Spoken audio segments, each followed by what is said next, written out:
This man was born into a wealthy family in America.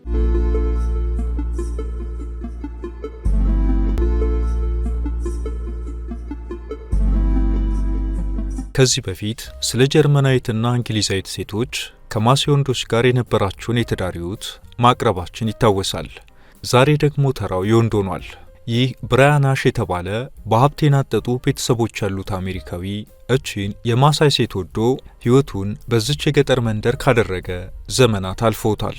የማሳይ ሰዎች ብራያን አሽ ለመንደሯ ብርሃን ነው ይሉታል። የጥንዶቹ የ58 ቀናት ምስራቅ አፍሪካን ያካለለ በእግር እየተጓዙ የመጠናናት ጊዜም እንዲህ ይቻላሉ ያስብሏል። ለዛሬም የእነዚህን የሁለት ዓለም ሰዎች እጅግ አስገራሚና በብዙ አስደናቂ አጋጣሚዎች የተሞላውን የትዳር ሕይወት ከትውውቃቸው አንስቶ እስከ አኗኗራቸው በማሳያችን እናሳያችኋለን። አብራችሁን ቆዩ።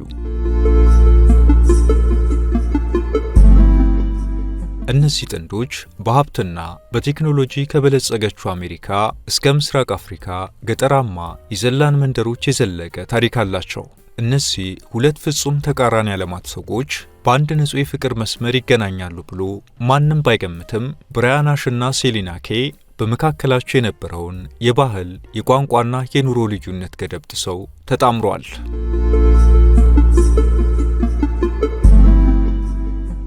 ብራያን አሽ የተወለደው በአሜሪካ ኮነቲኬት ግዛት ውስጥ በምትገኝ ሪችፊልድ በተባለች ውብ ከተማ ነው። የብራያን ወላጆች በኢኮኖሚ የዳበሩና የተንደላቀቀ ሕይወትን የሚመሩ የሞላላቸው ሀብታሞች ናቸው። በዚህም ብራያን በልጅነቱና በወጣትነቱ የፈለገውን ሁሉ የማግኘት የተመረጡ ትምህርት ቤቶች የመማርና የወደፊት ሕይወቱን በምቾት የመምራት ሙሉ ዕድል አግኝቷል። ሆኖም ብራያን የዩኒቨርሲቲ ትምህርቱን ካጠናቀቀ በኋላ የቅንጦት ሕይወት ገና በጠዋቱ ስሜት የማይሰጠው ሆነ። እናም ምን ሊያስደስተው እንደሚችል ራሱን ሲጠይቅ መልሶን ያገኘው ሰዎችን መርዳት ሆነ።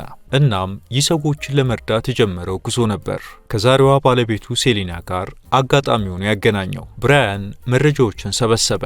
ከዛም የብዙዎች ሕልም የሆነችውን አሜሪካንንና የተንደላቀቀ ሕይወቱን ትቶ ልክ የዛሬ 12 ዓመት ሀገሪቱን ለቆ ለመውጣት ወሰነ። ብራያን አሽ የቤተሰቡ ሀብት ሳያጓጓው ወደ ምስራቅ አፍሪካ ወደ ኬንያ ለመጓዝ ሻንጣውን ሸከፈ። ይህ ውሳኔው ለብዙ አሜሪካውያን ጓደኞቹ ግራ ያጋባ ቢሆንም ብራያን ግን የሕይወት የእውነተኛ ጥሪ ይሄ ነው አለ። ከአሜሪካ የተሳፈረበት አውሮፕላን ኬንያ ደረሰ። ብራያን ከኬንያም በምዕራብ ኬንያ በሚገኙ ገጠራማ አካባቢዎች ላይ ትኩረት በማድረግ አራይቭ ኬንያ የተባለ ለትርፍ ያልተቋቋመ ዓለም አቀፍ የበጎ አድራጎት ድርጅት መሰረተ። የድርጅቱ ዋና ዓላማ መንገድ ላይ የሚኖሩ የጎዳና ተዳዳሪዎችን፣ ወላጅ አልባ ሕፃናትንና ረዳት የሌላቸው ታዳጊዎችን ሕይወት መቀየር ነበር። እናም ብራያን ድርጅቱን ራሱ ከመምራቱን ባለፈ ለ6 ዓመታት በዛው በምዕራብ ኬንያ በመኖር ትምህርት ቤቶችን በመገንባት የሕፃናት ማሳደጊያዎችን በማቋቋምና የታዳጊዎችን ሕይወት በመቀየር ላይ ተጠመደ። በእነዚህ 6 ዓመታት ውስጥ ብራያን የኬንያን ሕዝብ ባህል፣ ኑሮና ስነ ልቦና በጥልቀት ተረዳ። ይበልጥ ደግሞ በአካባቢው በስፋት የሚነገረውን የስዋሂሊ ቋንቋን አቀላጥፎ መናገር ቻለ።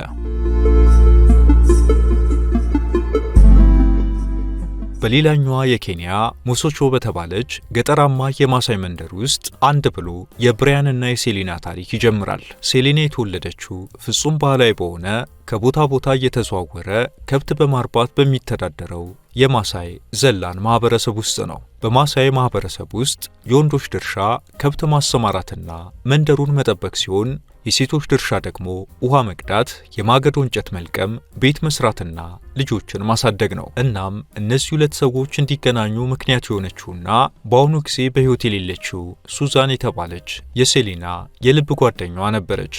ሱዛን የሁለቱንም የሕይወት መስመር በሚገባ የምታውቅ እውነተኛ ሴት ነበረች። እቺ የሴሊና ጓደኛ በዩኒቨርሲቲ ውስጥ የሴቶችና የወንዶች እኩልነትን ትምህርት ታጠና ስለነበር ልክ ከተመረቀች በኋላ ብራያን ባቋቋመው ብራያን ፕሮጀክት የበጎ አድራጎት ድርጅት ውስጥ እንደ ሰልጣኝ በመሆን የመስራት ዕድል አገኘች።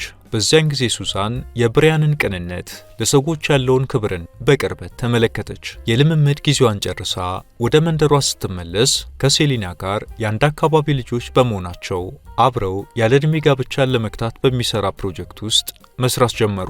ሴሊናና ሱዛን በተገናኙ ቁጥር ሱዛን ስለ ብራያን ቅንነት አውርታ አትጠግብም ነበር። እናም አንድ ቀን ሱዛን የግድ ከአሜሪካዊ ጓደኛዬ ጋር አንቺን ማስተዋወቅ አለብኝ፣ ስሙ ብራያን ይባላል፣ እናንተ ሁለታችሁ በጣም ልባችሁ የሚመሳሰልና ብትገናኙ የበለጠ ስራዎችን መስራት ትችላላችሁ ስትል ለሴሊና ነገረቻት። ብራያን በሱዛን መንደር ውስጥ ሌላ ፕሮጀክት ነበረው። የቅኗ ሱዛን ትንቢት እውን የሚሆንበት ቀን የደረሰውም በዚህ ነበር። አንድ ቀን ሴሊና ለባህል ቱሪዝምና ለልምድ ልውውጥ ወደ ኢትዮጵያ መጣች። በዚያው ወቅት ደግሞ ብራያን ሱዛን በምትኖርበት መንደር ውስጥ ስራ ነበረው። አንድ ቀን ጧት ታዲያ ብራያን እንደተለመደው የአካል ብቃት እንቅስቃሴ ለማድረግ በጫካው ውስጥ ሩጫ ላይ ያለ አጋጣሚ ሆኖ መንገድ ላይ ከሴሊና ጓደኛ ሱዛን ጋር ተገናኙ። ሱዛን ይህንን አጋጣሚም ተጠቅማ የነገርኩ ምርጥ ጓደኛዬ ስልክ ቁጥር ልስጥና ደውልላት ታግዛለች። ብራያንም ተስማምቶ የሴሊናን ስልክ ቁጥር ወሰደ።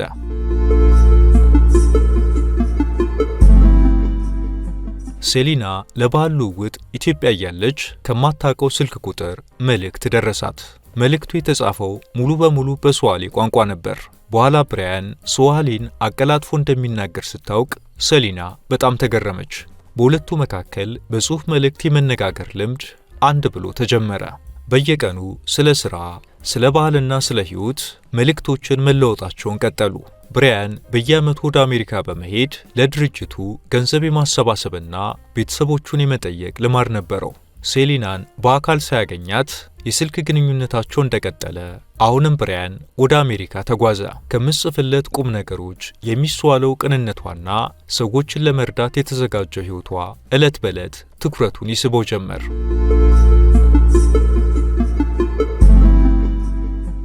ብራያን ከአሜሪካ የገንዘብ ማሰባሰብ ሥራው እንደተመለሰ ከሴሊና ጋር በአካል ለመገናኘት ቀጠሮ ያዙ።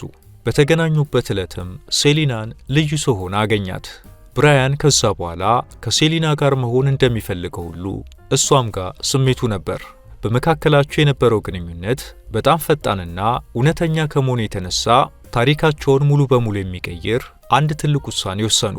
እርስ በርስ ይበልጥ ለመተዋወቅና ጥንካሬያቸውን ለመፈተን ምስራቅ አፍሪካን በእግራቸው ለማቋረጥ ወሰኑ። ይህ ጉዞ ያለ በቂ ምክንያት የተደረገ ሽርሽር አልነበረም። ለ58 ቀናት ያህል በምስራቅ አፍሪካ ምድር ላይ በጋራ በእግራቸው ተጓዙ።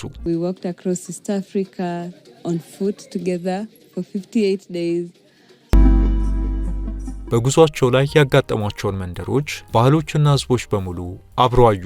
በዚህ አስቸጋሪና ረጅም የእግር ጉዞ ውስጥም አንዳቸው ለሌላኛቸው መጠጊያ ሆኑ። የብራያን ጽናትና የሴሊና ጥንካሬ ተዋሃደ። በጉዞው ወቅት ያገኟቸው ሰዎች ሁሉ እጅግ በጣም በጥሩ ሁኔታ ተቀበሏቸው። ይህ 58 ቀናት የእግር ጉዞ ፍቅራቸውን በዓለት ላይ መሰረተው። ከዚህ ጉዞ በኋላ በመካከላቸው ምንም አይነት ጥርጣሬ አልቀረም። ከጉዞ መልስ ሴሊና ብራያንን ወደ ራሷ መንደር ወስዳ ከቤተሰቦቿ ጋር ለማስተዋወቅ ወሰነች። አንድ ነጭ አሜሪካዊ ወደ ማሳይ መንደር ባህላዊ አባት ዘንድ ሲሄድ ምን ሊገጥመው እንደሚችል መገመት ይከብዳል።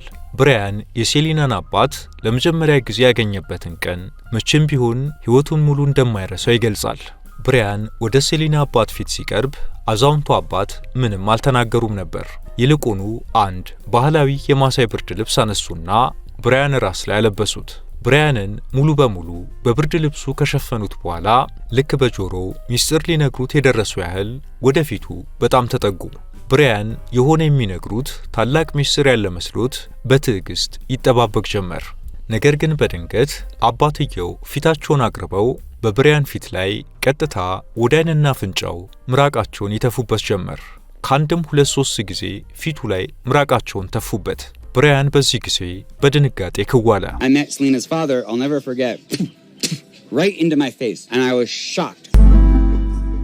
በአሜሪካ ወይም በምዕራባውያን ባህል ፊት ላይ መጥፋት እጅግ የከፋ ስድብ፣ ንቀትና ጠባጫሪነት ነው። ብራያን ምን እየተካሄደ ነው?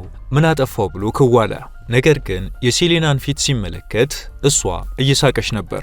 በኋላ ላይ እንደተረዳውና እንደተገለጠለት በማሳይ ማህበረሰብ ባህል መሰረት አንድን እንግዳ ወይም አማች ፊት ላይ መጥፋት ትልቁ የምርቃት የደህንነትና የክብር መገለጫ ነው። ይህ ፊት ላይ መጥፋት አባትየው ብራያንን እንደ እውነተኛ ልጃቸው ተቀብለው መርቀው ወደ ቤተሰቡ እንደቀላቀሉት የሚያሳይ ታላቅ ስነ ስርዓት ነበር።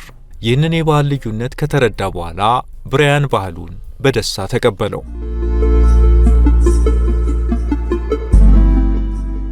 ቀጥሎ የብራያንና የሴሊና ፍቅር በኬንያ ብቻ የተወሰነ አልነበረም። ብራያን የሴሊናን ቤተሰቦች ባህል አክብሮ እንደተቀላቀለ ሁሉ ሴሊናም ወደ ብራያን ዓለም ለመጓዝ ብዙ ጊዜ አልወሰደባትም። የብራያንን ቤተሰቦች ለመተዋወቅ ተያይዘው ወደ አሜሪካ ሄዱ። ወደ አሜሪካም ከተጓዙ በኋላ የብራያንን ወላጆች፣ ወንድሙን፣ የአክስትና የአጎት ልጆቹን እንዲሁም መላውን የአሜሪካ ቤተሰቡን በቅርበት አግኝታቸዋለች። በሀብትና ምቾት የሚኖሩት የብራያን ወላጆች ከኬንያ የመጣችውን ሴሊናን ከመጀመሪያው ቀን ጀምረው በሙሉ ልብ ወደዷት። ሴሊና ያላት ቅንነት፣ አስተሳሰቧና በራስ መተማመን የብራያንን ቤተሰቦች ማረከ። ብራያን እንደተናገረው ሁሉም ቤተሰቦቼ ሴሊናን እጅግ ይወዷታል፣ ነፍሳቸውን እስከ መስጠትም ሲል ገልጿል።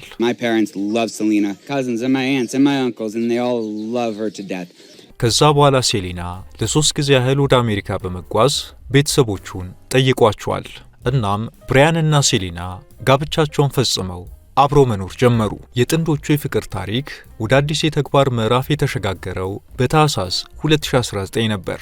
ብራያንና ሴሊና ከናሮክ ከተማ 10 ኪሎ ሜትር ያህል ርቆ ወደሚገኘው ታዋቂው ማሳይ ማራ ብሔራዊ ፓርክ በሚወስደው መንገድ ላይ ወዳለች አንድ ቦታ መጡ። በዚያን ጊዜ ቦታው ፍጹም ባዶ ሜዳ ነበር። አንድም ዛፍ አልነበረበትም። ምንም አይነት ሕንፃ ወይም መጠለያ አልነበረም። ባዶ የሳር ምድር ነበር። በወቅቱ አንድ ጀርመናዊ የጥንዶቹን ታሪክ ተደንቆበት ስለነበር ስለ ሕይወታቸው የሚያትት ዘገባ ሰርቶላቸው ነበር። ፕሮግራሙ ከተላለፈ በኋላ ብዙ ሰዎች ስለ እነሱ እንዲያውቁና እንዲጠይቁ አደረገ። ስላረፉበት ቦታም ብዙዎች መጠየቅ የጀመሩት ከዚያ በኋላ ነበር። የጥንዶቹ መጀመሪያ ዕቅድ በጣም ቀላል ነበር። እዚያ ቦታ ላይ ለራሳቸው የምትሆን አንዲት ትንሽዬ ቤት፣ ወጥ ቤትና መታጠቢያ ቤት ሰርተው ራሳቸውን ችለው በሰላም ለመኖር ብቻ ነበር ያሰቡት። ነገር ግን ያሰቧትን የቤት ግንባታ እንደጀመሩ ያልተጠበቀ ነገር ተከሰተ። በአካባቢው የሚያልፉ መንገደኛ ቱሪስቶችና የአካባቢው ሰዎች የሁለቱን ጥምረትና የሚሰሩትን ሥራ ለመመልከት በብዛት መምጣት ጀመሩ። ሰዎች እባካችሁ እዚህ ማደር እንችላለን ወይ? እዚህ ምግብ ማግኘት እንችላለን ወይ? እያሉ በየቀኑ ይጠይቋቸው ጀመር። የሰዎች መጉረፍ ቀን በቀን እየጨመረ በመሄዱ ብራያንና ሴሊና የቤታቸውን ዕቅድ ለመለወጥ ተገደዱ። ያንን ትንሽ መኖሪያ ቤት ወደ ትልቅ ዓለም አቀፍ ደረጃውን የጠበቀ የአካባቢ ጥበቃ መዝናኛ ስፍራ ወይም ኢኮሎጅ ለመቀየር ወሰኑ። ቦታውንም ቦማኖማ ኢኮሎጅ ብለው ሰየሙት። እዚህ ላይ የሁለቱ የትምህርትና የችሎታ ውህደት በጉልህ ታይቷል። ሴሊና በትምህርት ቤት ቆይታዋ ዘላቂ የግብርናና የተፈጥሮ ንድፍ ጥበብን አጥንታ ነበር። ይህንን ዕውቀቷን በመጠቀም መላው የመዝናኛ ስፍራ እንዴት በተፈጥሯዊ መንገድ መዋቀር እንዳለበት፣ ሙሉ ለሙሉ ተፈጥሯዊ የሆነው እርሻ የት መሆን እንዳለበትና ውሃው እንዴት መሰራት እንዳለበት በጥራት አቀደች። እርሻውንም በበላይነት የማስተዳደር ሥራውን ተረከበች። ብራያን ደግሞ በበኩሉ ሴሊና ባቀደችው መሠረት በአሁኑ ጊዜ በቦታው ላይ የሚታዩትን በሺዎች የሚቆጠሩ ዛፎችን በሙሉ ተከላቸው። ከ2020 ጀምሮ ባሉት ጥቂት ዓመታት ውስጥ የባዶ ሜዳ ወደ አረንጓዴ ገነትነት ተቀየረ።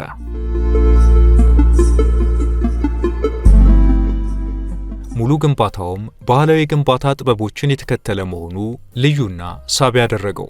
ጥንዶቹን በእርግጥ ከዓለም ሀገራት ሁሉ የሚመጡትን የሚቀበሉበት በመሆኑ ድንቅ ሕይወት ያለበት ቦታ እንዲባል አስችለውታል። ዛሬ ቦማኖማ ኢኮሎጂ ውስጥ የራሳቸው የሆነ የተፈጥሮ አትክልትና ፍራፍሬ እርሻ አላቸው። ወደ ስፍራው የሚመጡ እንግዶች እዚያ የሚመረቱ ንጹህ ምግቦችን ይመገባሉ፣ ከተፈጥሮ ጋር የተዋሃደ ሕይወትን ያሳልፋሉ።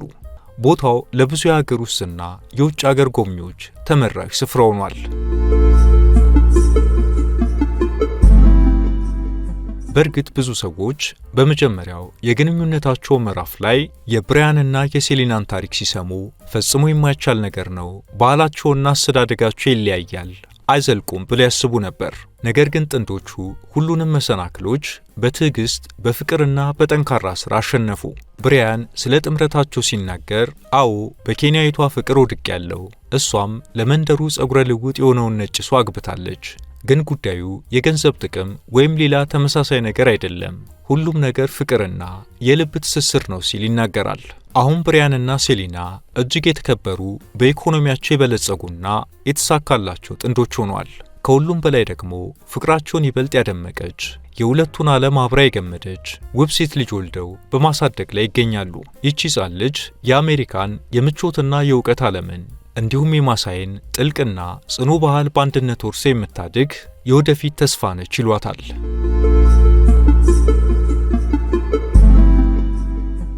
ከአሜሪካ ቪላዎች እስከ ማሳይ ማራ ሳቫና ድረስ የተዘረጋው የህይወት ጉዞ የሰው ልጅ ልቡ ከፈቀደ ከባዶ ሜዳ ላይ ተነስቶ የራሱን የለመለመ ህይወት መገንባት እንደሚችል የሚያሳይ ሕያው ታሪክ ነው ሲሉም ዘጋቢዎች ስለ ጥንዶቹ ህይወት ብዙ ብለዋል።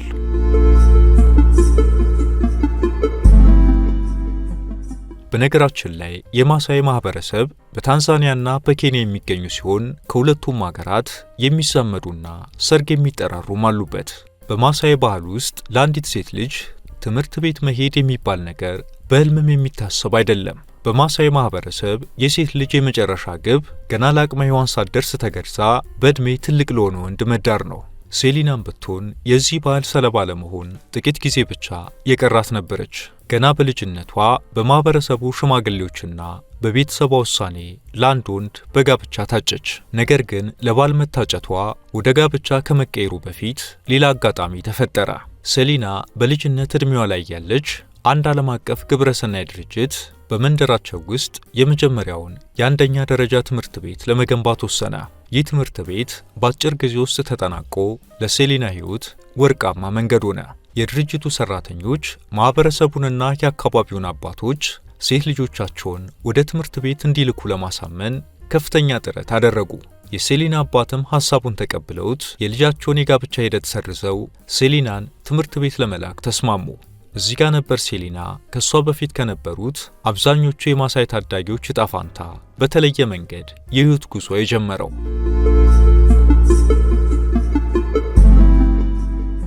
ሴሊና በትምህርቷ እጅግ ጎበዝ ሆነች።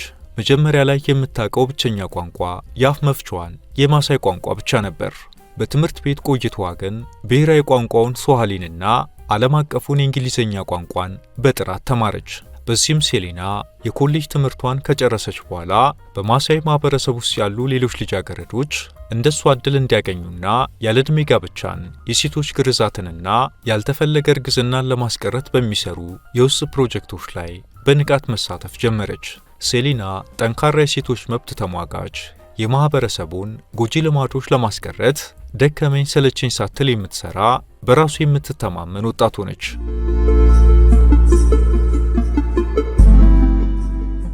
ነጭ አሜሪካዊ በኬንያ ገጠር ውስጥ ብቻውን መኖሩ የራሱ የሆነ ትልቅ ፈተና ነበረው። ብራያን በአካባቢው ሲንቀሳቀስ ሙዙንጉ ወይም ነጭ ሰው ተብሎ ስለሚታወቅ ብዙ ሰዎች የሚያዩት እንደ ሰው ሳይሆን እንደ ተንቀሳቃሽ የገንዘብ ባንክ ነበር። ለብራያን በኬንያ ውስጥ በሕይወቱ እጅግ አስቸጋሪው ነገር እውነተኛ ጓደኞችን ማግኘት ነበር። እጅግ በርካታ ሰዎች ወደሱ ይቀርባሉ። በጣም የቅርብ ጓደኛ መስለው ለረጅም ጊዜ አብሮት ይቆያሉ። ነገር ግን ከጥቂት ጊዜ በኋላ ዋና ፍላጎታቸው ከሱ ገንዘብ መበደር፣ የገንዘብ ድጋፍ ማግኘት ወይም ወደ አሜሪካ ለመሄድ እርዳታ መጠየቅ መሆኑ ግልጽ ይሆናል። የፈለጉትን ካገኙ ወይም ብራያን እንደማይሰጣቸው ሲያውቁ ግን በአንድ ጀንበር ይጠፋሉ። ፊታቸውንም ደግሞ አያሳዩትም ነበር። ብራያን በእንደዚህ አይነት ድራማዎች ብዙ ጊዜ ተታሏል።